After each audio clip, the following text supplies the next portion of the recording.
présenter aujourd'hui notre outil de tarification qui s'appelle TPFM, tarification frais médicaux, qui a pour objet de tarifer d'une part des garanties en prévoyance, c'est-à-dire les garanties décès, les garanties rente de conjoint, rente éducation, l'arrêt de travail.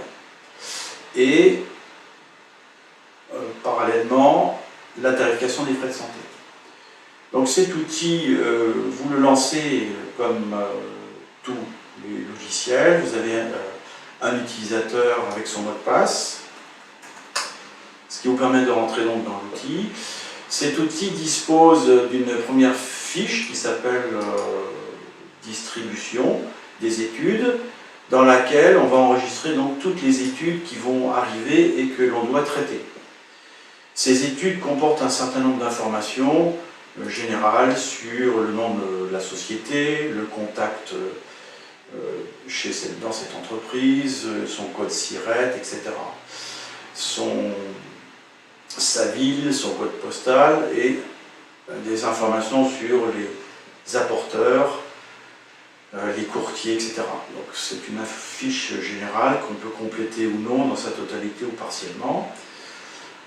Cette fiche étant remplie, on va associer cette étude à un tarificateur ou un souscripteur qui va ensuite lui faire concrètement les différentes tâches de calcul. Donc cette fiche, pour aller bien sûr un peu plus vite, je l'ai déjà pré-remplie. Je l'ai associé à un tarificateur par cette interface ici.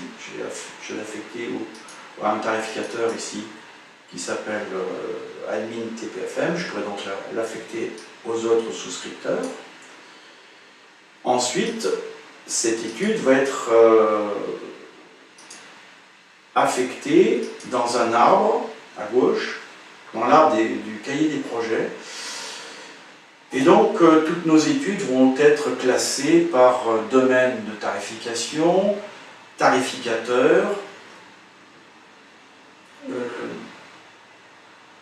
ensuite on a le nom du client, les projets, et pour chaque projet, on a une présentation des démographies que l'on va utiliser et des différentes études que l'on va traiter dans ce projet.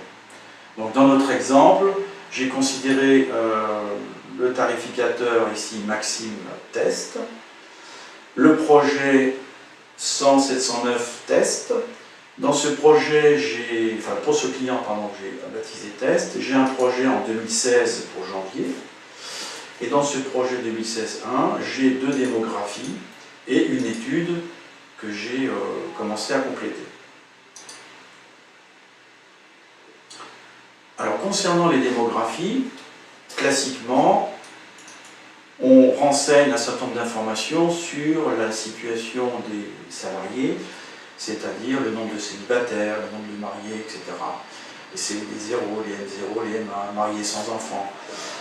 On renseigne également le salaire moyen, on peut les éclater par tranches de salaire. On a donc une vue un peu synthétique des salariés.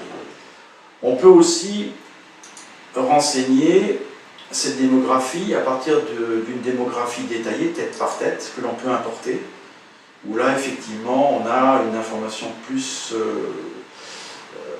personnalisée, liée à chaque assuré. Pour faire, par exemple, une tarification en individuel, par exemple. Ces démographies, pour en rajouter, il suffit simplement de faire un clic droit, de faire nouvelle démographie, et tout simplement de renseigner cette fiche. Pour faire une nouvelle étude, même principe, avec un clic droit, on va créer une nouvelle étude, et on va donc visualiser un certain nombre d'onglets. Dans cette étude, par exemple, que j'ai déjà pré-renseignée, ici, étude numéro 1, je répète, vous avez donc un certain nombre d'onglets. Il y a la démographie, dans laquelle on va afficher les démographies que l'on veut prendre en compte ou non dans cette étude, en les cochant. Ici, j'ai une démographie synthétique ou agrégée et avec une démographie détaillée tête par tête. La démographie agrégée comporte 70 personnes, d'accord, avec un âge moyen. Et la démographie, on va dire, détaillée, on a une quarantaine de personnes. Je vais par exemple choisir la tarification avec uniquement la démo cadre, la démo synthétique ou détaillée. Concernant la prévoyance, on a donc des onglets décès toute cause, avec donc en renseignant les garanties qu'il faut activer. Donc je reviendrai peut-être tout à l'heure sur le détail, décès toute cause, des garanties de décès complémentaires avec un certain nombre de garanties possibles, l'arrêt de travail, les rentes de conjoint, avec une déclinaison de formules possibles, et des rentes éducation, avec également une déclinaison de formules possibles.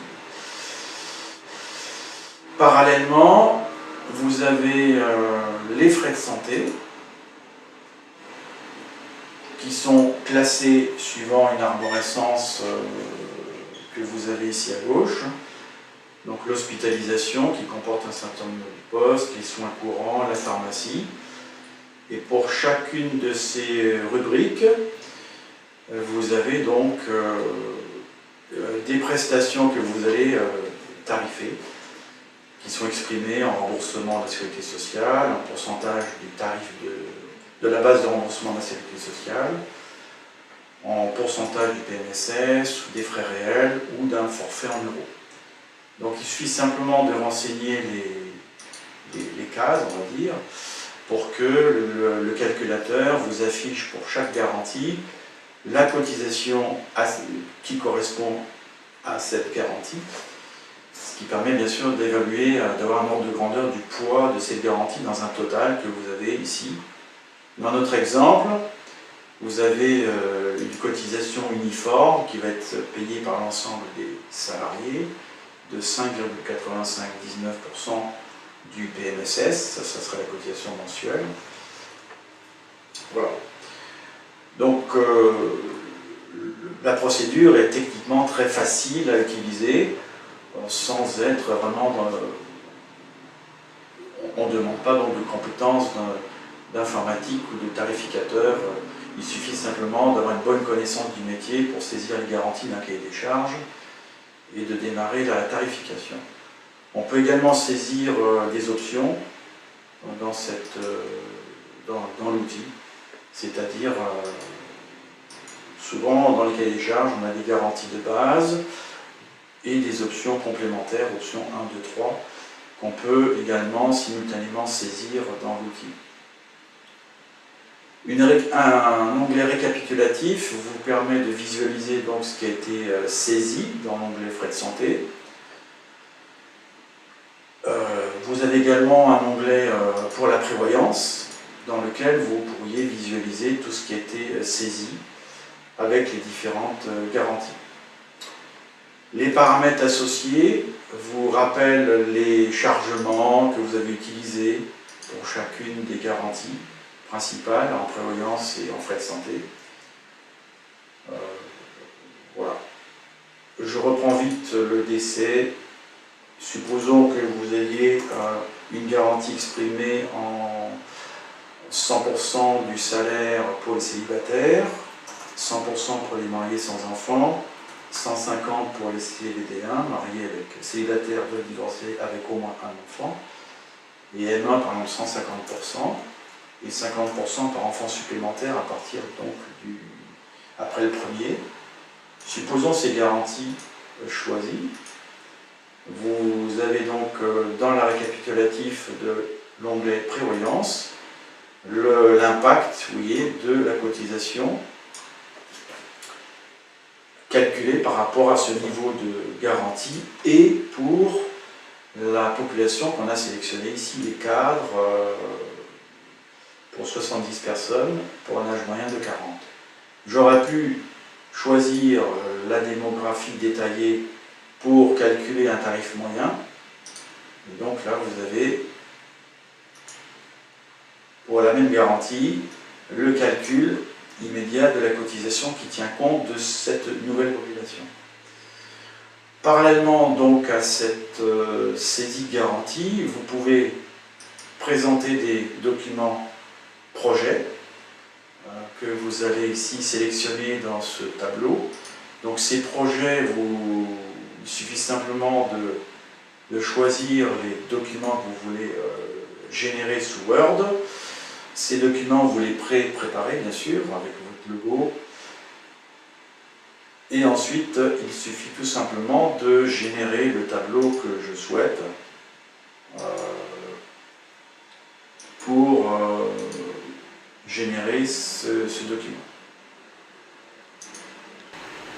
Vous avez bien sûr un bon nombre de fonctionnalités que je ne présente pas, puisque vous pouvez exporter ces données sous Excel, vous avez donc un nombre important d'outils complémentaires. Je vous remercie. À bientôt.